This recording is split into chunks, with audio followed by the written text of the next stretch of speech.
skin, my love, your skin, all that I am.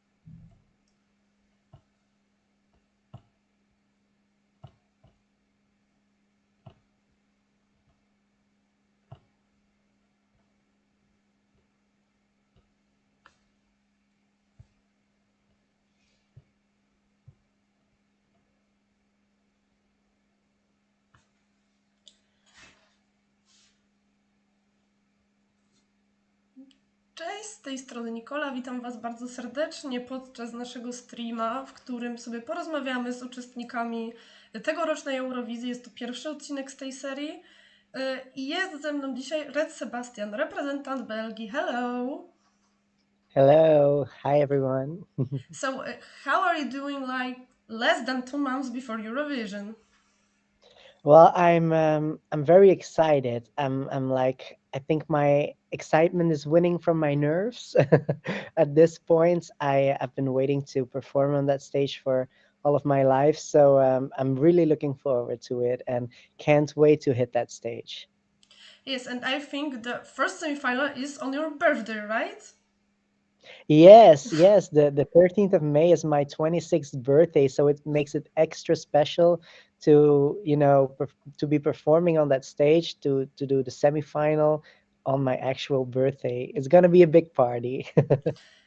Yeah, and now we just like before the running order, we only know that you are in the first semifinal, the second half of the semifinal, and I would like to ask you, which position do you want if you could choose, or it doesn't matter for you? Well, I think I'd be happy with any position, but I think maybe, in Belgium in the pre-selections, I got the honor to end the show and be the last one to perform. And I think I would like that position in Eurovision in the first semifinal as well, because I think my song is this like very clubby, high up tempo song. So I think it would fit perfectly at the end to really, yeah, have those people raving and clubbing all along the arena. Yes.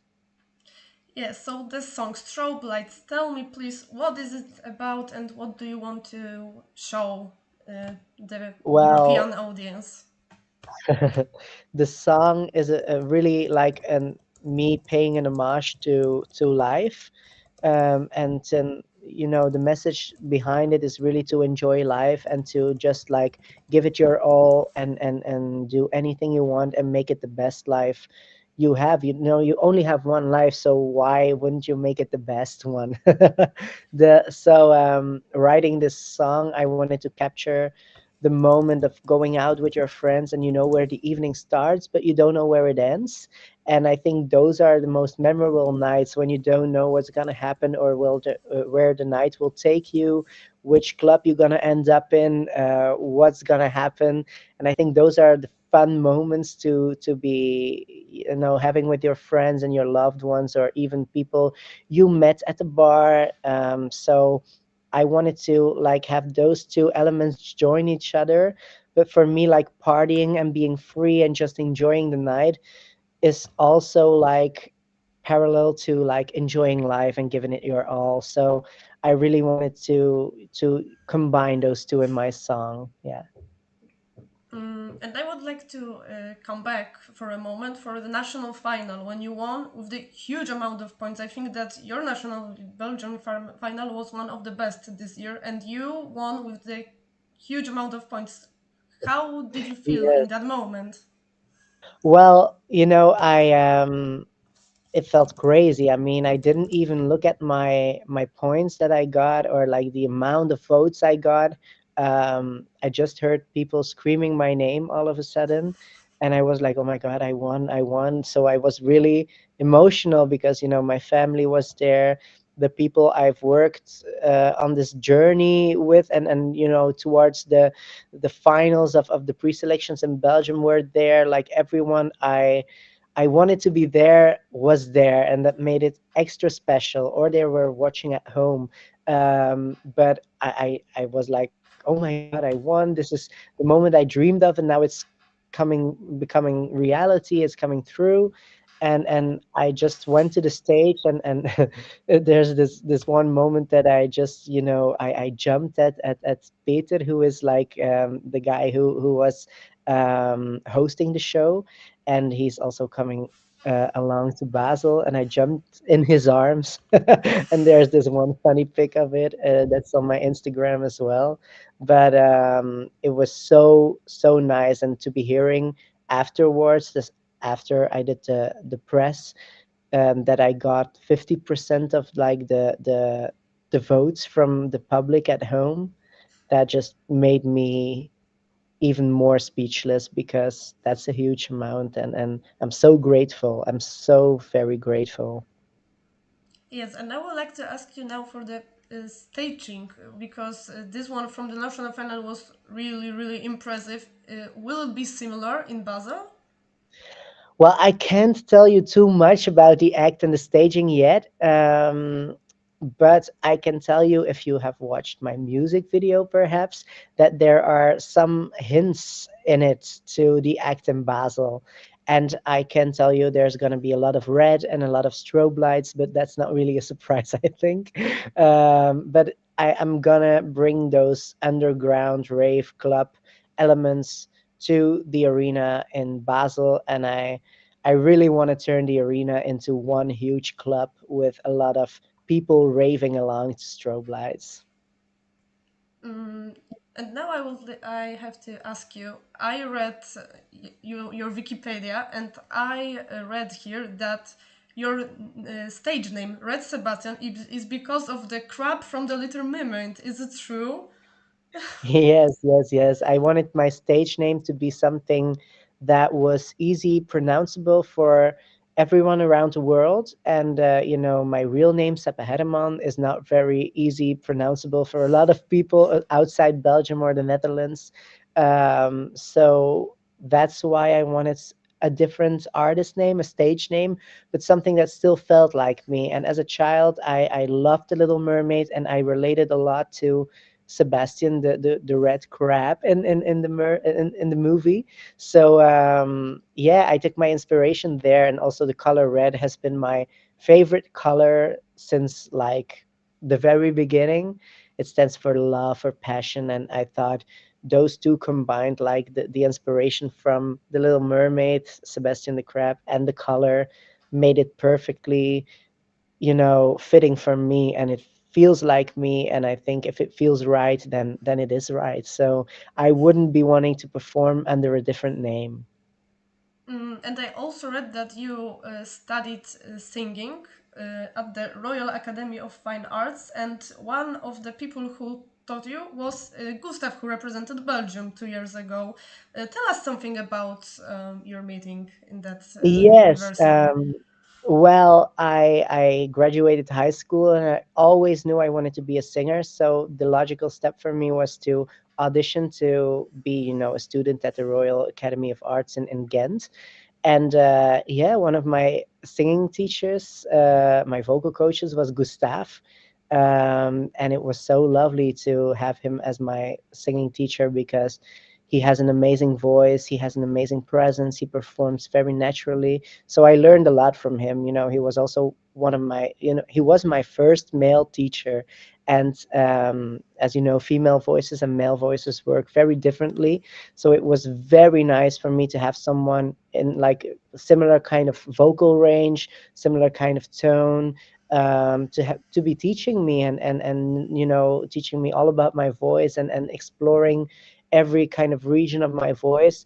So he helped me a lot, and not only with like the technique kind of stuff, but also performance wise, and all those things. So it was very nice to have him as my teacher. And also, he's in my phone, and we've already met up after I won to, I think it's very nice to have someone that I know and trust, to be, he knows everything that's going on Eurovision, and he can share his wisdom with me. So to have him as sort of kind of a mentor in this adventure for me is also very nice. Yeah. Yes, so let's tell me your first Eurovision memory. Do you have any? Yes. Well, my first ever memory is actually from the Junior Eurovision Song Contest, but from like the main Eurovision Song Contest, I would say it's Lordi. In 2006, I think I saw them because of like the children's news channel in Belgium. And I knew like, okay, that's Eurovision. I watched it, and I actually was scared of them as a kid because they were dressed as monsters. And but also, I mean, they were very good, and it also gave me like the kind of message, okay, if a group dressed as monsters with a rock song can win this competition, then nothing is really too weird to like be in this competition, and nothing is too strange. Everything's possible. And that gave me, I think that's a lovely message to spread. And certainly for like me as a kid, I've always felt like the odd one out because I like music, and is I was, as you see now, I'm also very extravagant with my red hair and my red look, and as a kid it was already there. So it also felt like a safe space for me, Eurovision, to be like who I really am and who I really was at that time. So it always gave me this idea like Eurovision is uniting everyone, and nothing is too weird, and you can be totally yourself there. So yeah. Yes, so I think unfortunately we're coming to an end, and I have some Eurovision trivia for all our guests. You're the second one. The first one was Gojo from Australia, and he did so well. Okay. So are you ready? I hope so. Oh. So the first question is, I think, a warm up. Who won last year's Eurovision? Nemo, of course, Of with a course. lovely, lovely performance. I loved it so much. Of course. The second one is, which countries have the most wins in the contest? Wow, that's a difficult one. Is it Sweden? Yes, that's one of two countries. Do you know the second one? Um, no, actually, I don't. Sweden is the first, right? Yes. And Um, also, one country has the same amount of wins as oh, Sweden. okay. I wouldn't know actually. Tell me, please. It's Ireland. Oh, okay, nice. Of course, with Johnny Logan, right? Yes, yes, but Sweden and Ireland has 7 wins, so yes, Wow, that's a they lot. first one. Yes, and the third question is, name 3 countries that have never won Eurovision. There are more, of course, but name 3 if you I can. would say Albania. I saw that Yes, somewhere pop up. San Marino. yes. And oh, who also never won?